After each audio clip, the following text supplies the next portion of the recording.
What's up, deal makers?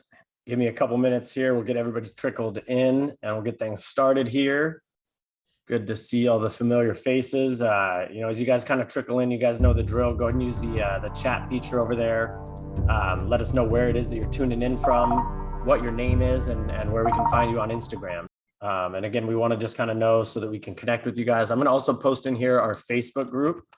For those of you that are not a part of the Facebook group yet, make sure you go in, check out the Facebook group. This thing is where we connect with everybody outside of these meetings. And so I think the Facebook group is always a really good resource, and I would love to see anybody in there that isn't a part of it right now. Guys, this week we're going to be doing a deal review. This is actually one of my favorite webinars. I love doing the deal review because we're actually going to dive in. Today we'll look at one deal that we've actually recently taken down and kind of dive into the numbers, the rehab estimate, the budget, why we kind of selected to do the deal, what our exit strategies are. So that'll be one deal that we'll look at. And then we'll probably jump on MLS and kind of take a look around and see if there's any other deals or kind of show you guys some strategies on how to find deals if you're just using the MLS. So I think that'll be really fun and exciting to kind of tune in and check that out. Guys, this week, Alex is actually not going to be here. So it's just going to be me today hosting. We've got a big mastermind that Alex is a part of. It's the Maui Mastermind. So he's out in Sedona, Arizona right now. And it's all the guys from the Maui Mastermind, but they're out in Sedona, Arizona. So it's, Brandon Turner, Tarl, the guys that host that Maui Mastermind, and then a lot of the people out there that are part of the mastermind. A lot of those are guests that we've had here on the webinar. So really cool to see those kind of people out there hanging out together and connecting. So that should be a good week for Alex. He's, again, out there with those guys, and it's a full week-long mastermind. So really excited for him to be out there and get to learn from those guys. We call those the big relationships, the relationships that kind of push the business forward, help you, because a lot of these guys and the same reason why we go to masterminds is you get to learn from other people who have already done it. And that allows you to kind of avoid having to take those bumps and bruises just on yourself. So, again, Alex is learning from some pretty cool guys out there. So that's really exciting stuff. Another big update is we're moving forward on a couple of our rehabs. One of them is Alex's new house hack here in Los Angeles. So he's going to be moving back here to Los Angeles at some point down the line. And that'll be really exciting to kind of get that project finished up. We're actually using a designer on that house, which is something a little bit different than what we normally do on our properties. We're opting to use a designer on this one because it is a little bit more high-end finish, because Alex is actually going to be staying in it. So it's not a property that we're just, fixing and flipping, but it's a property that we're kind of buying to hold. And so we are going to do a little bit nicer finishes in that property. So that one's kind of exciting and coming along well. Another big update is my house hack down in the city of Hawthorne, also coming along pretty well. We're about a third of the way through the rehab on that one, have about a 6-week timeline left to finish that up, which will probably put us just right in the middle of April. And then we'll get that one refinanced and set up. So that should be really fun there. Again, guys, as we get things started here, it's 3:04, so we'll get things kicked off here in a second. I see about 19, 20 people here in the room. So go ahead and, if you guys get a chance, shoot in the chat your first name, your last name, your location, where you're investing in, and what kind of investing you do, if it's burrs or buying holds or fix and flips. And then let us know on IG where we can find you guys, because we want to make sure that we're all connected. And I do see some familiar faces in here. So let's go ahead and dive into some deals, guys.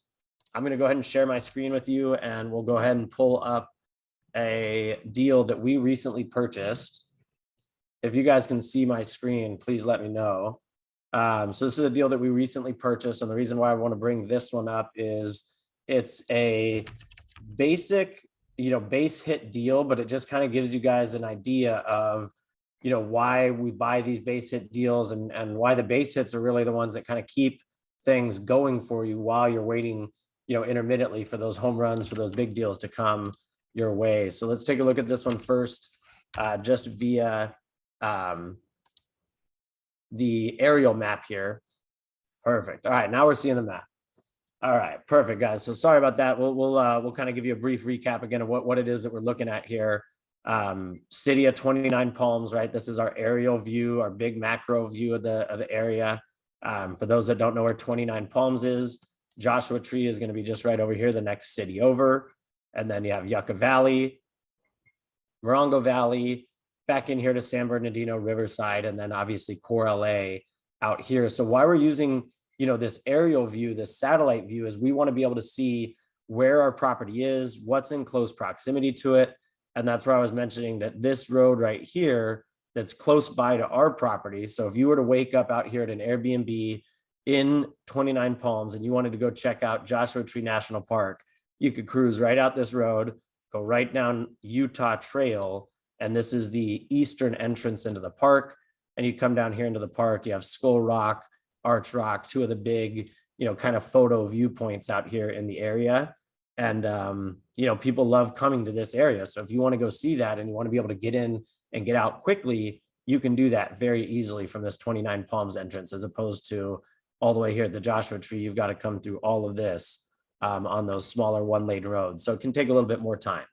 So any questions on that, guys? We also like to use the satellite image view where we can actually see other properties in our neighborhood. So we use this for an aerial view to see what kind of properties we have here.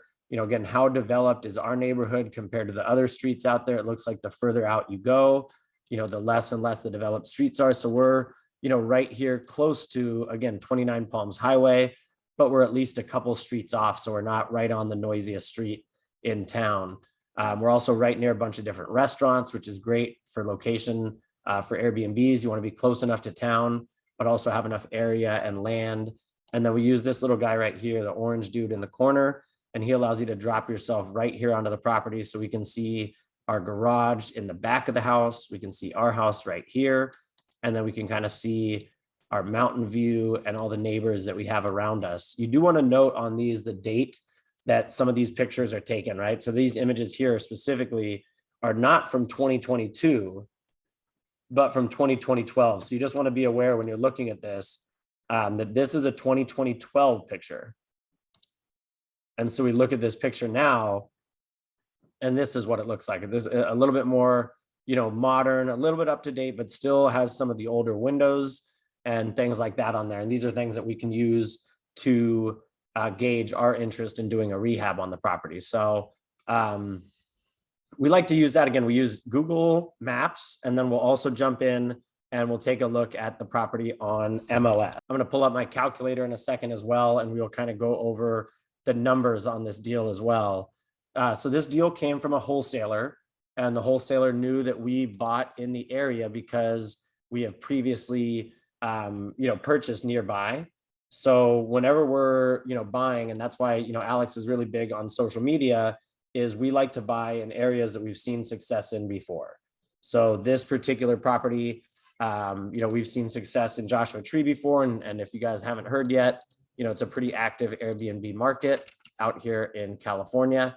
So we're just going to look up within 1 mile of this property. We have 51 property matches, and these are going to become our comps. So we want to use our comps that are close to the city, because as you get further out here and further out here, you're getting into areas that have more land. Up here, you're getting into further areas of 29 Palms that are closer to the military base. So we want to stay, really close into our core area, and we can use some other criteria to kind of chop it up and dice it up to, again, find our closest like-for-like comp maps or matches. So our home is a 2-bedroom, 1-bath. It's 1,225 square feet, and it was built in 1956 on a 1/4-acre lot. And a lot of these lots, you'll notice right here, are a little bit smaller. So this one right here is going to be a 0.11 acre, again, a 0.14 acre. So what can you tell about our lot? It's a little bit bigger. And actually, this is what we like when you're doing Airbnb properties, because it gives you a lot of land to develop backyard, hangout, Instagrammable moments, areas where people can come, hang out, and get together. Let's take a look here at the comps. So when we zoom out, we're going to go ahead and look for comps that are in that same living size as our property. So usually we'll go down a couple of square feet and up a couple of square feet. Looks like we're getting down to about 4 or so properties. So we'll look at the map here, and our best comps are always going to be these ones that are right near us, right in the closest area near our property. We can look at a couple of these here. You got a 234 house. This one right here has the garage. It's a 938 square foot property. It went in 84 days on the market, and it was a little bit newer built. But these are the kind of properties that you want to look at, because you can tell, the kitchen is still dated. They left the same flooring in. Looks like it's carpet and flooring, so they kind of have a match throughout. Has the older lights. Bathroom is decent, but still, looks like it isn't upgraded in any way. There's no mirrors on the doors. So this isn't like an upgraded property by any means. And this went for $234,000. So let's take a quick look at our calculator for this deal. All right, so this property here we bought for $165,000.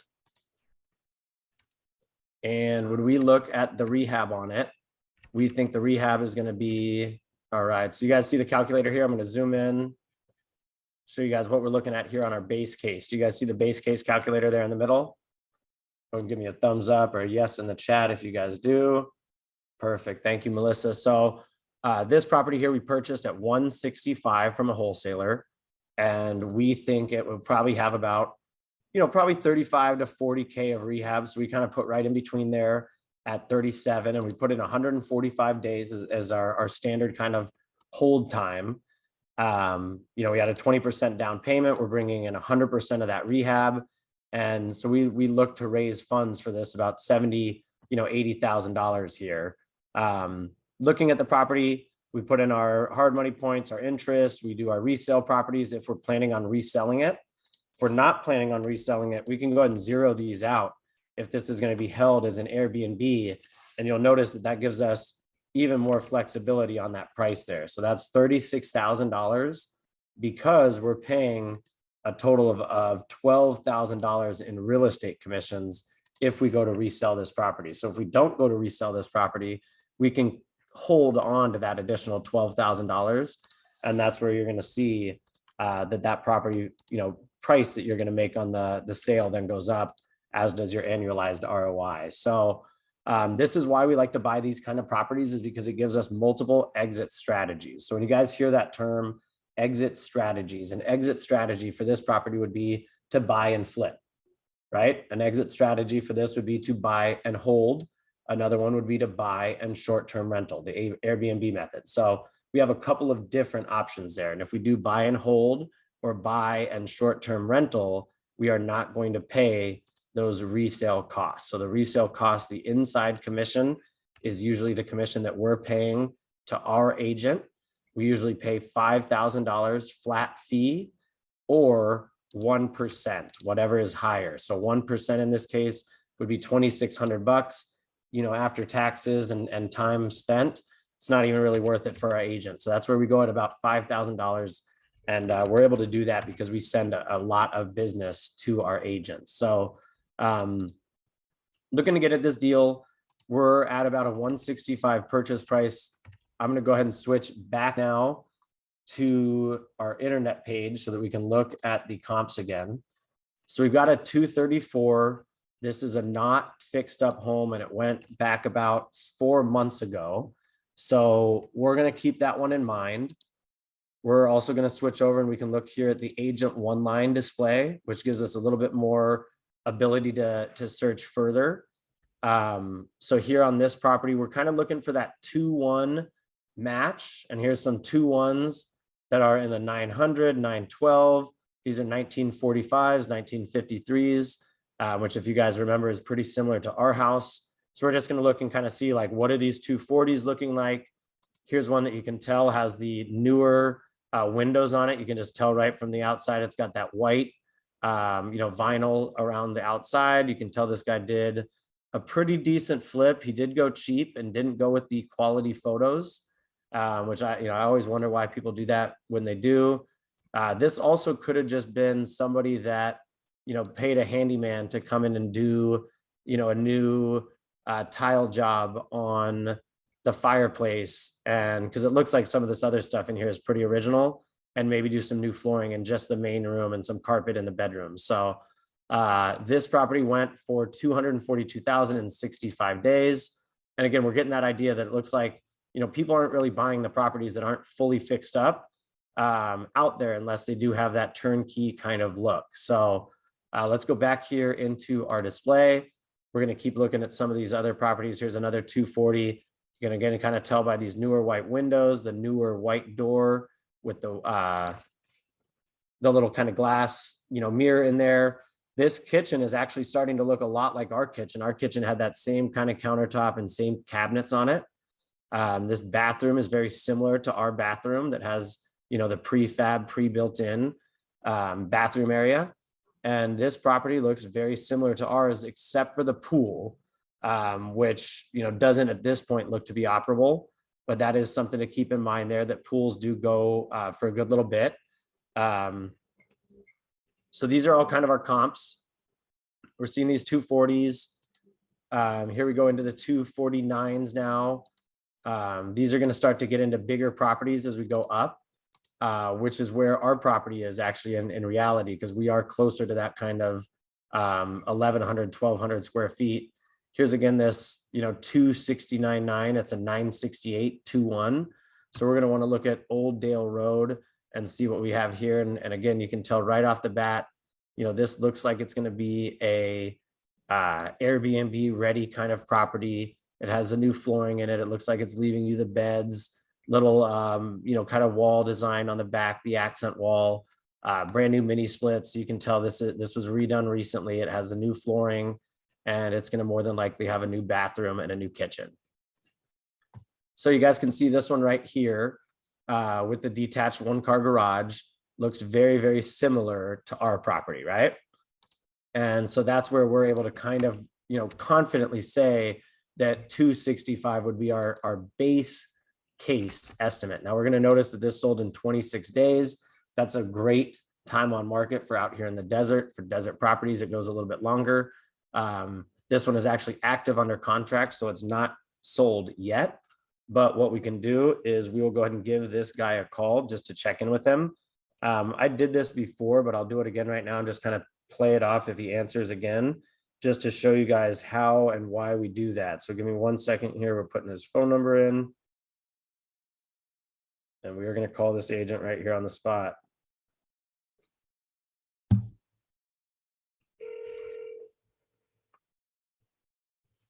You reach Peter McKernan at H&M Realty. All right. So Peter didn't answer. If he did, what I would have done on that call is I would have just introduced myself and said, hey, you know what, Peter, congratulations on the listing. I saw you got it under contract. Great job. I'm actually using your property as a comp for a home that I'm looking at. I'm an investor and was wondering, what did buyers say about your home? Did they like anything? What kind of was the feedback?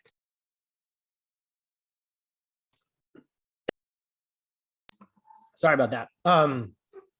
So when you call that agent, that would be what you're looking for is kind of exploratory information, see if you can get any new data points. But this is where we're kind of getting our comps in and why we have on our calculator a 265 as our base case. Now, we also think that because that's a 265, that this could also really go up to 280 because our house has a little bit bigger of a garage, a little bit bigger acreage, and we're actually going to do it a little bit nicer than this one. We're planning on doing a jacuzzi in the backyard, nice little kind of hangout area, fun, entertaining space. And this kind of lacks that, right? Like if you look at the backyard, it doesn't really have anywhere that you can hang out except for under this table.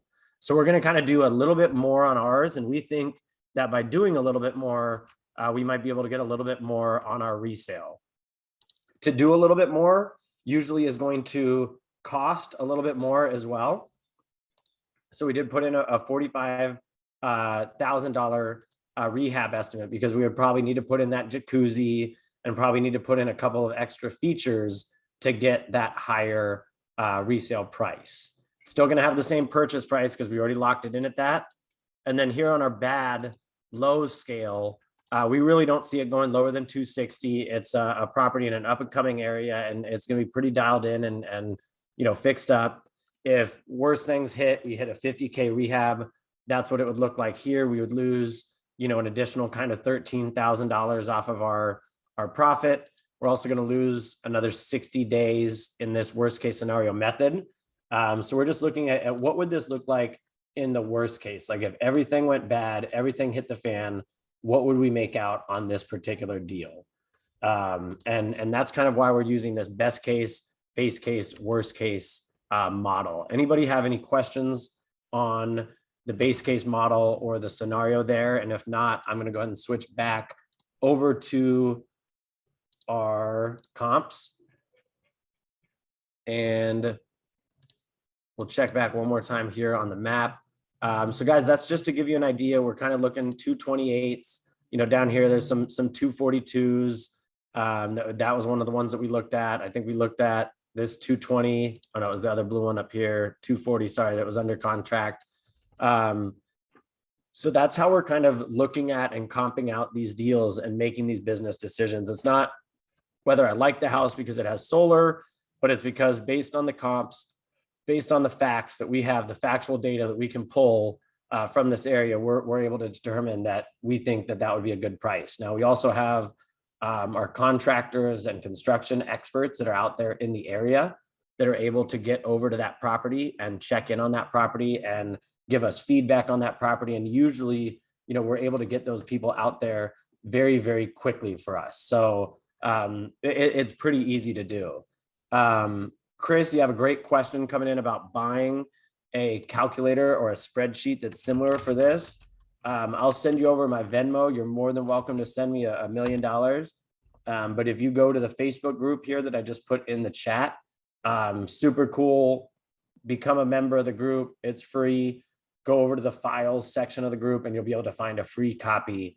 Alex also has a video in there where he literally is running through exactly the same stuff that I'm running through, but it's kind of specifically geared towards the calculator. So yeah, JP, great question as well here. Have you ever had a deal go worst case or even worse? So yeah, we have. And anybody that's out there, flipping that says they haven't is, probably lying. We've had deals go to worst case. We did one deal out in Lancaster that ended up making us $12,000. Was that the end of the world? No, it was a $12,000 lesson. And we learned what it was that we messed up on, where we could cut some of the money off on some of the finishes that we did, where we could have maybe sped up some of our processes so that we could have gotten the property done and out a little bit quicker. But that's why you use the best base and worst case scenario calculators, because it really gives you the ability to look at what it would look like here, what our base case is, which is usually our kind of most conservative thinking. Again, I said, hey, I saw another property that looks similar, go for 265. Ours is going to be better than theirs, I'm sure, but I'm going to just put 265 because you never know. The market might cool off in the next 3 months by the time we're done.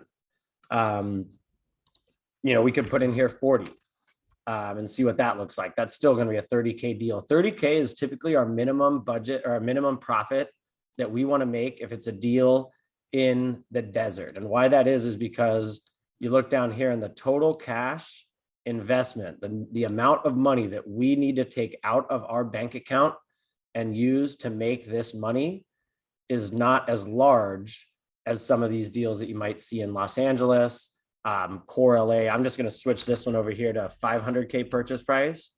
And you can see that now we need to bring almost double that amount of money. So we now need to raise 153,000 if we're buying a $500,000 home, as opposed to only 75,000. So, a lot of times we get pitched by wholesalers saying, hey, do you want to buy this $1 million home?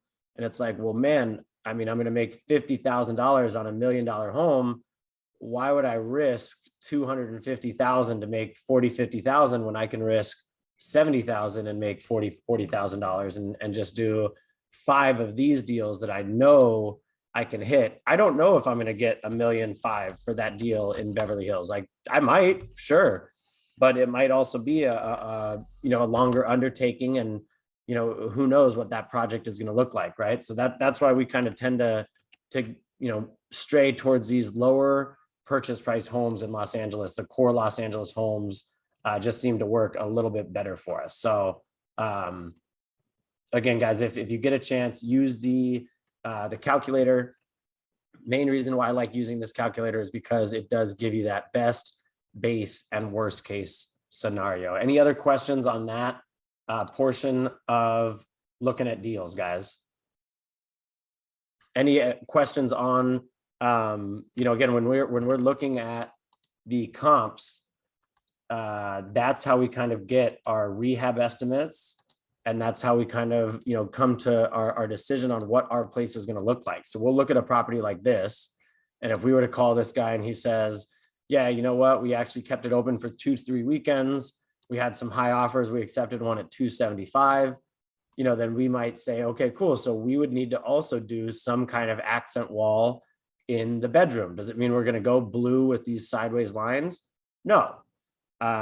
We need to at least do the mirrored bedroom, right? So we looked at one of the other comps earlier that only had, I think, a $243,000 sale price, and it just had the old wooden doors here. So you can tell if we're doing this, we're probably going to need to include the glass mirrored doors so that you can see yourself when you're out there at your Airbnb. You can tell this one has, it looks like some televisions built in. It's going to probably include the mini splits. It may even or may not include the furniture. And if we look back, again, it says right here, yeah, it includes the new TVs throughout, mini split AC setup, new roof. So this guy pretty much did everything you would need to do on that particular house. Great question. So Will Orozco, great question here. What if there are no comps that look similar to what you expect to do to yours? So inside doesn't matter. We're not actually going to do the same exact look as these guys. We just can tell from the pictures that they fixed their fascia, right? They fixed their roof. They probably painted the outside. They have accent colors. They did a new door. So that just means that we're going to do all those things. They did new flooring. So we're going to have to do new flooring. They did new air conditioning. So that means if we still have our wall unit built in, those buyers are going to come in and be like, oh man, this one has the wall unit. That other house we saw on market had the nicer light fixtures, the upgraded light fixtures, and it already had, upgraded mini splits in there. So you want to look at things like that when you're looking for properties. If there's not a like for like or a match for match, we call them Granny Smith to Granny Smith, apple to apple, green apple to green apple. You want them to look very similar for your comp. So for us, what we're more concerned with is these numbers here for like to like, as opposed to what it actually looks like. Your main goal is to get something very similar or something that you have superior of. So these are 968 square foot homes. And when you look at our home is a little bit bigger. It's 300 extra square feet, and it's got a little bit bigger of an extra yard. So we are doing a like for like on those other 2 ones, but we're also going to gear ours knowing that buyer is going to walk in and say, you know what, this other buyer got a 2-1 with 900 square feet for that much. I'm getting a 2-1 with more square feet. So that's why I'm paying a little bit more. So great question, Will. The other thing that we use on that is we use the base case and best case. So when we were looking at that one property, we saw one that looked like it had a pool and a jacuzzi built into the backyard. So if there was only that comp, and I'm going to see if I can find that one again. I think it was,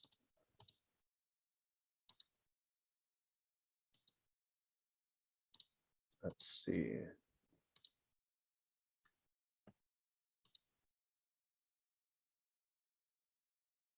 No, it wasn't that one. It was this one. So this one right here, if this was our only comp, then what you would have to determine is you would have to say, okay, well, we have a 2-1, we have 900 square feet. They're on a 0.32 acre, which is actually a little bit bigger than ours. So they have that superior, and they have the pool, which is superior, but their home is a little bit dated, right? And the pool isn't completed.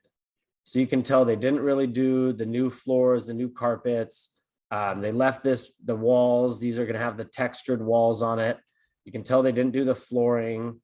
They didn't do the paint outside on the property. It looks like they just kind of did the doors, maybe the windows, and some of the more, basic, easy stuff, and then left that backyard kind of unfinished as well. So these guys are selling that property, and this was sold, I think, back in again. Okay, so this is active under contract as well. So this is one that we would probably call on and get an idea of, hey, where did this one go? What did people feel about this one? And I'm sure we did call this one when we were doing our due diligence. And that's why we kind of call existing properties, Will, is we're looking for properties that look as close and similar as ours. So this one, might be going for 240 because it has the pool in the back.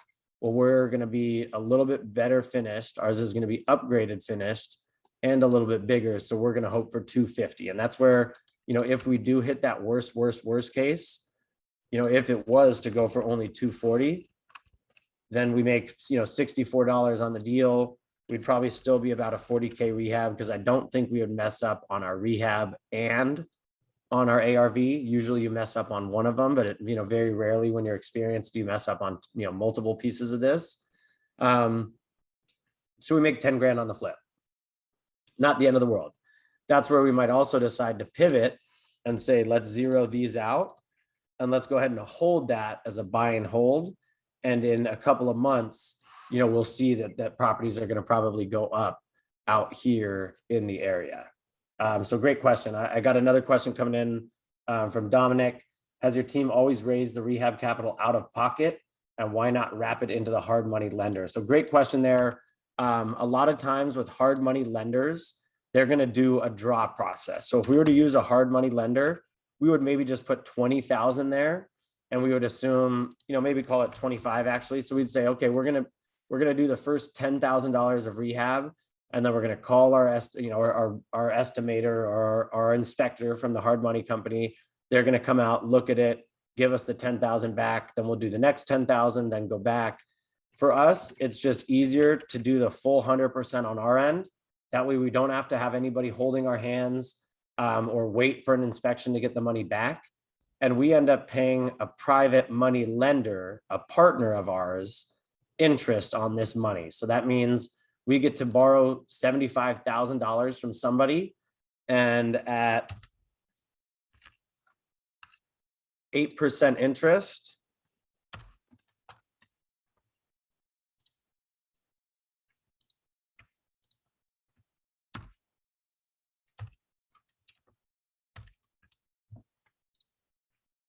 whatever that would come out to, it probably comes out to about, $6,800, $6,500, something like that. I don't know why that calculation is not currently working.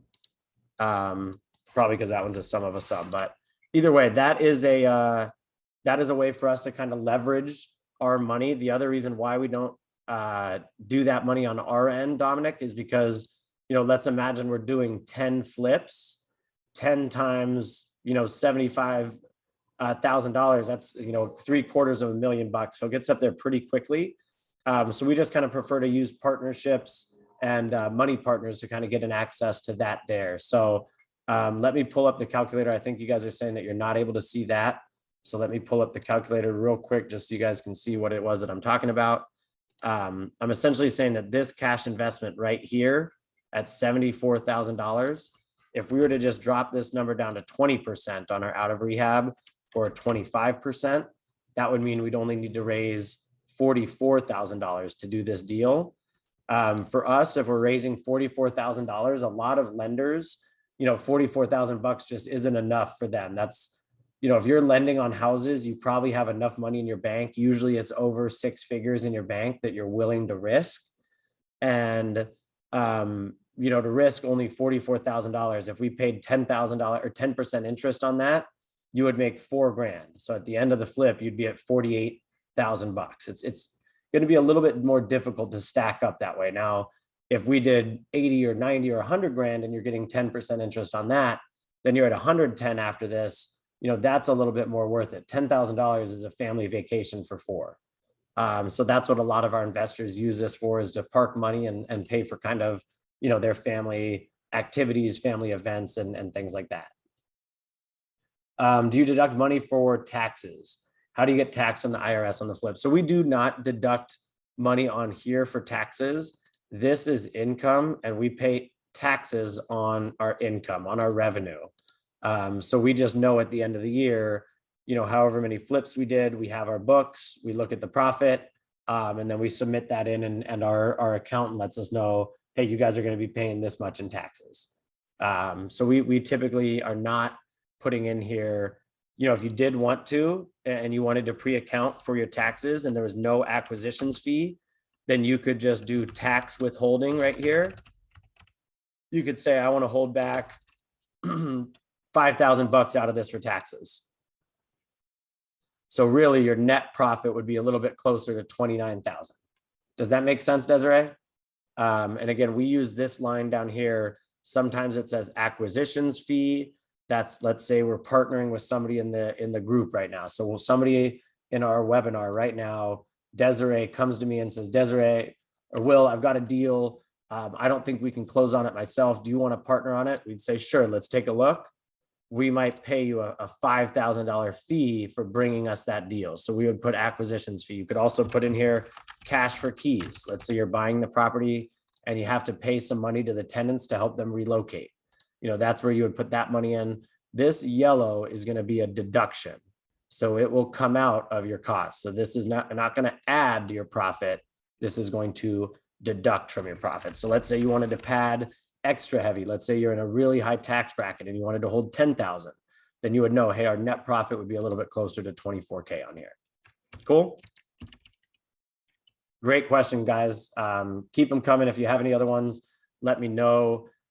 What I want to do for the last little bit of time here is I want to go ahead and switch back over to the MLS and just show you guys how, if you wanted to find a deal, you could find a deal on the MLS. So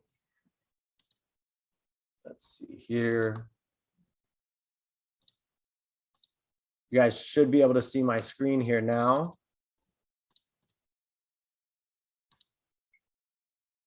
Okay. So if I just wanted to look for deals, let's start by going to Apple Valley. Okay, so this is Apple Valley, California. We're looking within 5 miles of Apple Valley, California.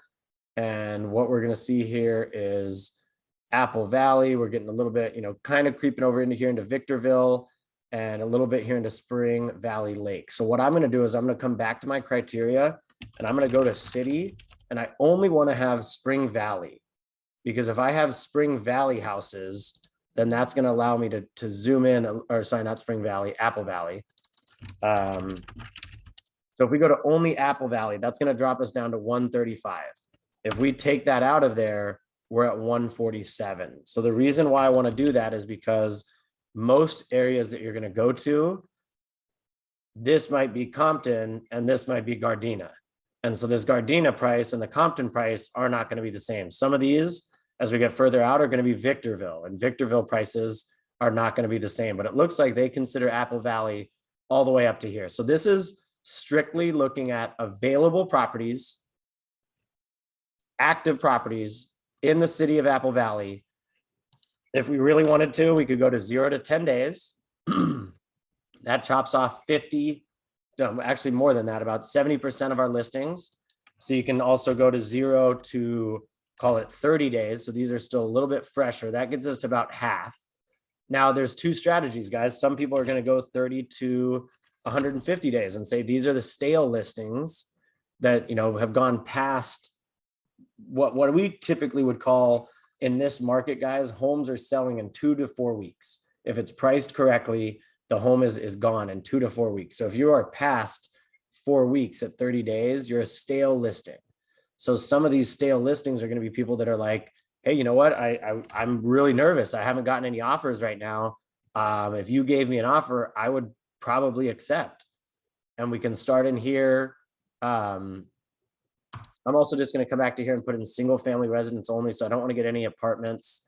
I just want to get the single families. So this is what we're kind of looking at here. And then when we go to results, we're just going to go ahead and sort. And you guys can see when you sort by the high price, you can get an idea that, okay, there's some homes up here, some 3 and 4 bedroom homes going in the high 4s. And then there's also some homes out here. We'll go and switch this to 50 view. There's also some homes out here going down here in the lower numbers, right? But here's a 3-1 at 360. Here's a 5-3 at 389. And we saw that there were those going in the high fours, mid fives, right? So these are going to be our first listings that we look at. So we're going to click into here. Right off the bat, it says beautiful. Beautiful really doesn't usually catch my eye for a flip. This to me looks like, yeah, exactly. So somebody else has already come in here and kind of done some of the touch up. But it's at that 21-day mark. So, you know, you can kind of start to get some questions on why it's still there. Here's one that does look like it definitely is could be a flip, but it is part of an RV association. So that's probably why it's priced so low. So, you know, definitely be careful, read those notes, read the instructions. Again, beautiful 55 gated community. So that's why you want to make sure you read these and understand, okay, what's the demand for 55 plus communities in these areas. A lot of these are those, and that's probably why those homes are on the market a little bit longer. Here's one at 360. A little bit dated in here. Looks like the backyard could use a little touch up. There's carpet still in here. Kitchen looks a little bit dated, but it does have a new hood. But you know, there's some features there that you could definitely upgrade. And now again, we're getting into these 3-bedroom homes at 1,400 square feet, where you could probably add a second bath in there somewhere and get a little bit, you know, stronger of an offer. So let's just go ahead and keep this on here. We'll go to just all available now, all active listings, and go back to results now. And this is going to be everything. So not just ones that have been on for a certain amount of time. And you can see we're going to have a couple more in here that we didn't get to look at yet in between these ones down here. And so we just want to look at all these properties. Now, if you're interested in imaginations, this could be the property for you. It has a concrete foundation and halfway framed. You know, this could be a you know, finish up property. We don't currently do these ourselves. But this is, you know, again, this is your imagination. If you wanted to come in here and finish out this kitchen, you could do that. I wouldn't necessarily do it myself at 150. But if you were to look in here and say, okay, this is a 18, no, so it's going to be a 2,700 square foot home, right? So it's a 4-bedroom, 2-bath home, 2,700 square feet. We were looking back at our results, and for 2,700 square foot homes, we're looking at this number right here, square foot. So 2,700 fixed up, probably 660. You know, this is, again, a very nice fixed up one, but that's what you're looking for is, hey, could I get my house to look similar to this one if it was done? And if I could I sell it for 660? Let's look at the calculator real quick for that one, just to give you guys an idea of, again, if you were looking at this deal and you wanted to know how to run a quick and dirty. I typically, by the way, guys, don't spend more than 7 minutes looking at a deal. After the 7-minute alarm goes off on my phone, I call the agent, I ask what the scoop is, and then I'm done. So 660, new construction at 2,700 square feet. Let's call it $150 a square foot build. You're looking at about, call it, let's say a new home, we can probably get that done for 290. That could be your profit on this. Now you might need to do 390. That could also be your profit on this. You know, so that's where you looking at this deal would want to do your due diligence. Also, it's not going to take 145 days because you're going to have to go through planning and city and things like that. But let's say that you could get this thing done for 325, permits, plans, everything like that. Then this would make you 130 grand. You'd also probably, you know, want to bring a little bit more of the rehab budget on this one. You can see if you bring 25% versus 100%. So usually on these new builds, you're going to definitely want to finance. It's also easier to do your draws because you're starting from scratch. So it's easier for them to see the work completed and the work that you've done. Again, guys, I keep it super quick when I'm looking at these deals. I don't like to take a long time. It's you know, it's quick and dirty for a reason. So you're looking to get in there, take a look at the deal, take a look at the opportunity, compare it to something else. And the more you know values in an area, the more you know what the fixed up homes are at the high end of these, the easier it is to spot the lower end ones of these. So let's look at this one right here on Wren Street. 2 pictures, attention builders and investors, price to sell, 0 days on the market. It's a big lot and you can tell it's an empty lot. So this is, again, something that we're probably not interested in. Personally, ourselves, this might be something that you and your business are interested in. Here's a 275 and a 246. This is 990 square feet, 2.2. This is 2.2, 1278. Looks kind of similar, right? With this garage and this entrance. This one's a little bit bigger square foot. You can look at the lot size. Looks like they're pretty similar lot sizes. This one has that garage and walking into that little curl. It looks like these are kind of townhomes. This one's over here in this Jess Ranch area. What do you know? This one's over here in this little Jess Ranch area. So these are, probably good comps right here. You can see 1989, 1986. So what's the high end in this community? That's what you'd be looking for, on these flips. So a couple more great questions. Dominic's coming in, guys. If you do have any questions, feel free to use that Q&A feature. And as we let you guys use that Q&A feature here real quick, I'm going to go ahead and just let all of you guys join me in here in the panel. So if you guys are on your computer, on your phones, go ahead and accept that invitation to come on and join the panel. And we can kind of talk through these, ways that you can use the MLS to find deals a little bit more together. So let's go ahead and get anybody who wants to join us in here on, and fire away, guys. What are your questions? I'll tell you guys, I use this exact strategy that I'm showing you guys to acquire 11 homes off the MLS last year in Los Angeles. Well, when you're talking to these agents and you're just kind of, filling them out about their stale listing, most of the time, are they actually submitting offers, or are you just kind of throwing a verbal out, seeing if they think their seller will act? Kind of what's your play with that? Yeah, great question. So when I'm calling these agents, I'm going to call Jose right now and see if he answers.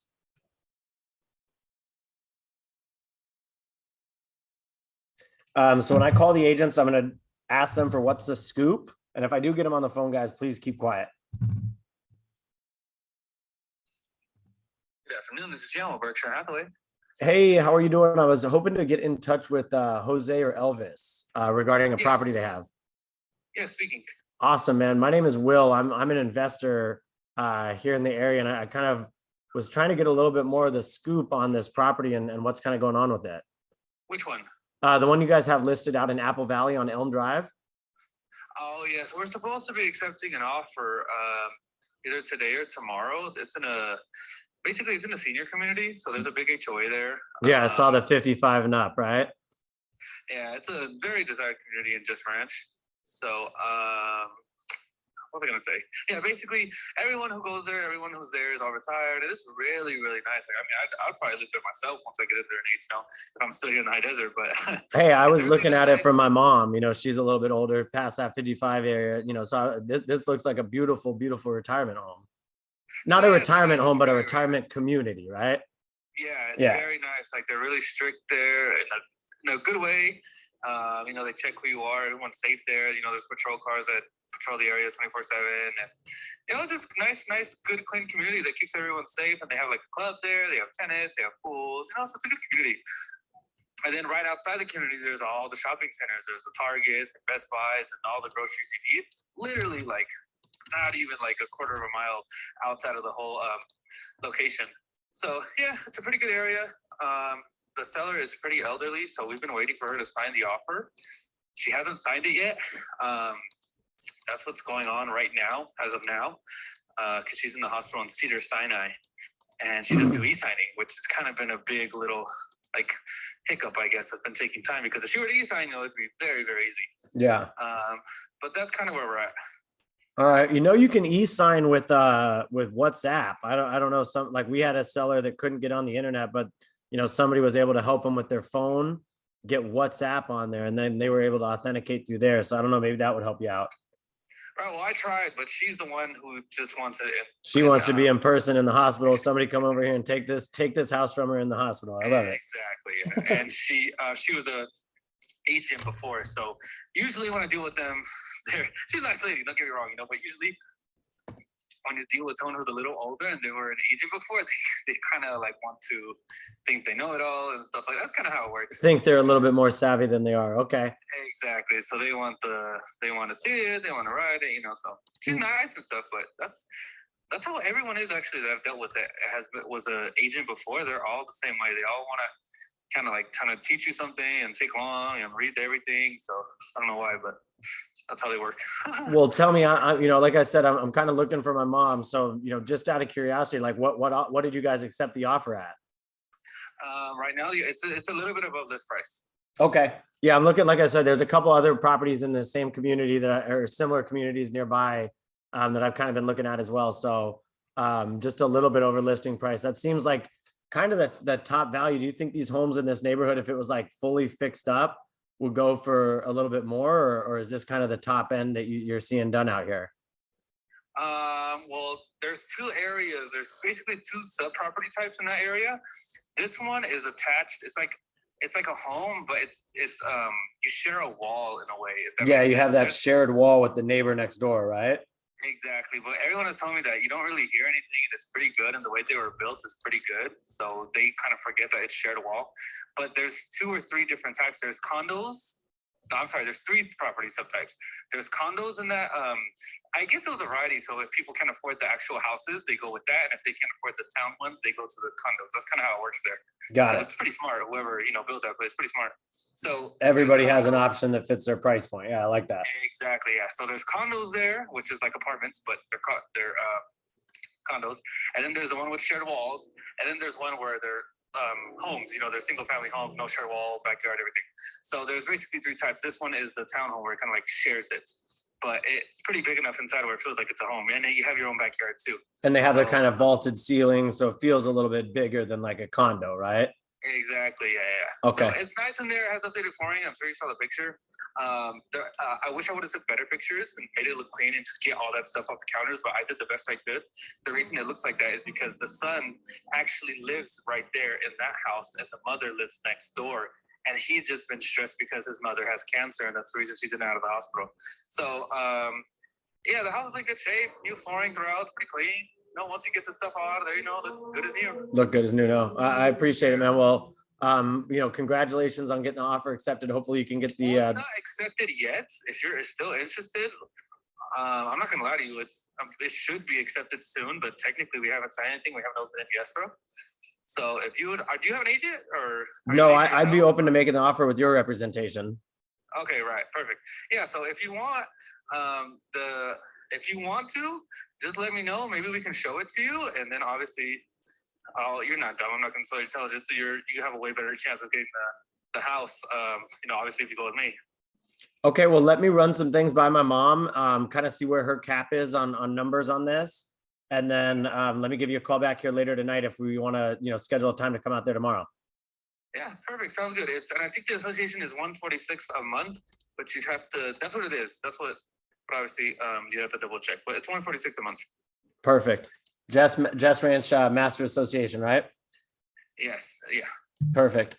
All right. Well, I appreciate it. Let me talk things over, and then I'll get back to you in a little bit. All right.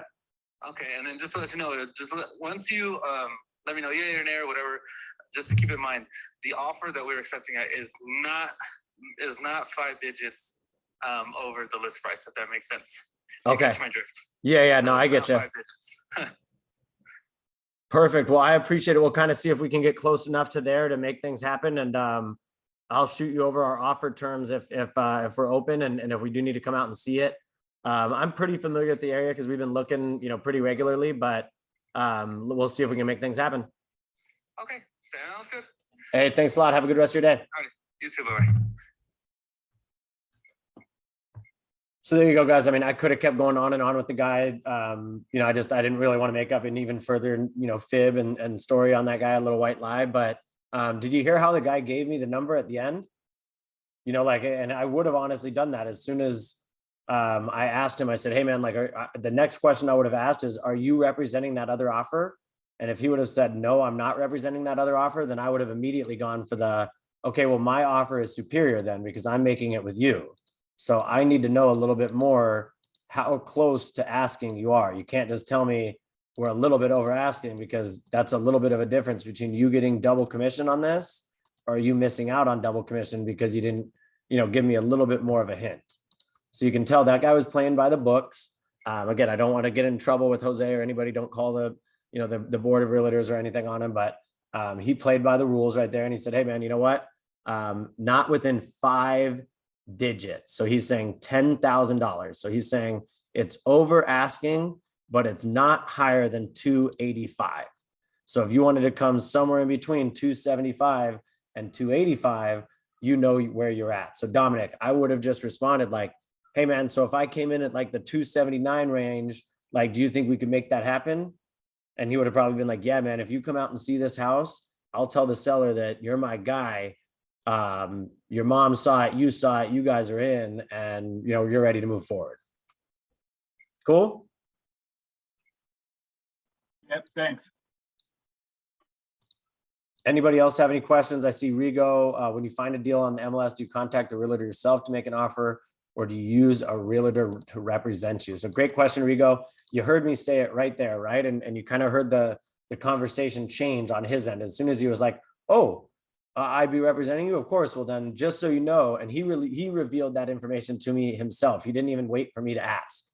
He said, oh, well, just so you know, now that I know you're making the offer with me, I think you're going to be somewhere up in this range. And guys, I'm going to show you on the calculator why that makes a big difference to that agent. So you guys can see my calculator here.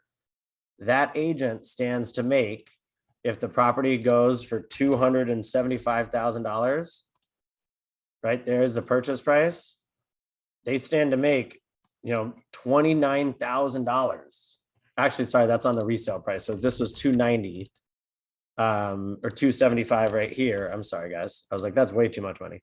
275 right there, they would be making 11 grand. If he accepts that other person's offer, he's going to be making 5 grand. Who here in the room wants to make 11 grand versus 5 grand? I want the 11 grand, right? So Rigo, 9 times out of 10, actually out of all 11 properties I bought off of the MLS, all 11 of them were made with the listing agent. I know tons of agents. Everybody put your hand up in the room if you know an agent. Yep, your mother's an agent, your aunt's an agent, your uncle's an agent, your family member's an agent, one of your best friends is an agent. Cool, unless my best friend is submitting 30 offers a day for me, then they're not getting a piece of my offers that I'm making. Those offers are going directly to the listing agent of that property. Cool?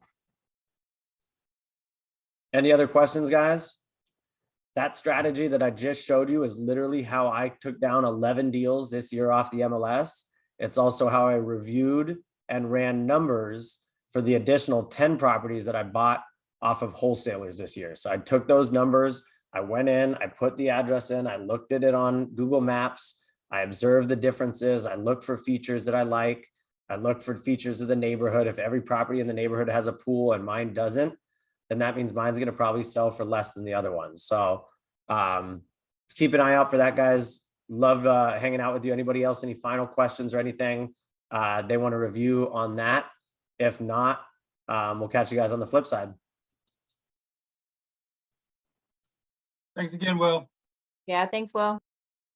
Good stuff, you guys. See you next Appreciate you. We'll see you guys next week. We got a great special guest next week. How many people in here recently saw that Alex and I acquired an 18-unit multifamily apartment building?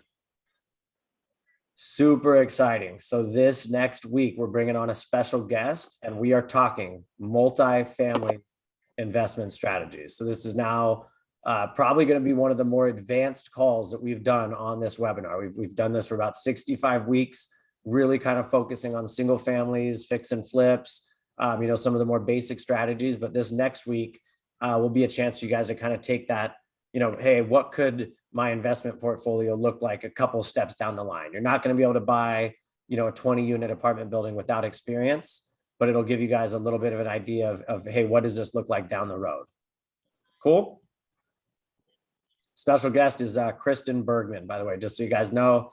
He is a former Major League Baseball pitcher, so he used to pitch in the majors. And you always hear about the people that play for professional sports that go broke, right?